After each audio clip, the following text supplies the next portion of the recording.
When you look at it, you see 29,000 tons of steel there, and you know damn well it can't float, but it seems to stay above water. It was a real happy ship. It was a good ship. Paul Goodyear had heard rumors of war, but there was a certain amount of security in being part of the world's greatest naval power until December 7th.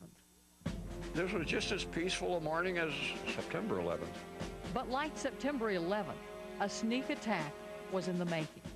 Japanese pilots were about to deliver their payload of death. They were coming in from our starboard side. We were watching them. Torpedoes. You're seeing what he did as they found their targets. Goodyear remembers how it felt. Just like when my aunts used to shake me. Yeah, it does. It shakes it. It would move that 29,000-ton ship. I wasn't even worried about the Oklahoma. I was worried about me, and so I just started to run. Want to know the truth.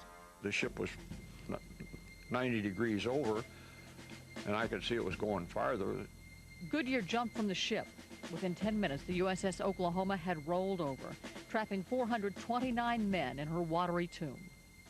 I've prayed that most of the kids down there were killed by the torpedoes and they didn't suffocate and drown. I think that's the thing that haunts most Oklahoma men. Unfortunately, divers would later find evidence that dozens had been trapped for days, their air running out before their courage. After the ship was righted, Goodyear returned to try to collect his belongings. I got one foot over the hatch. It was just covered with bones.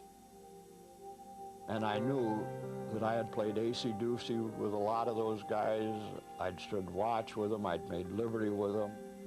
Not one of my happiest moments. The wheel is among the few physical remains of the USS Oklahoma.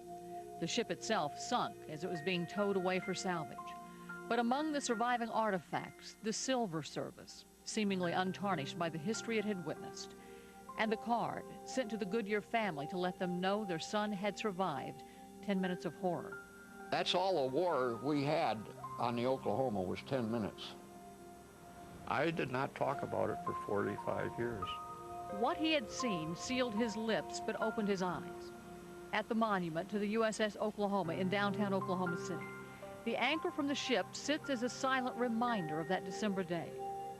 That 10 or 15 minutes, like the saying goes, etched in stone. 60 autumns have passed since Pearl Harbor. Just as the cold of winter takes the life from the leaves, so does time take the lives of the surviving men from the Oklahoma.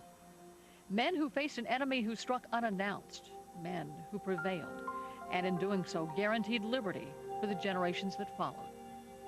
Linda Cavanaugh, Oklahoma's News Channel 4.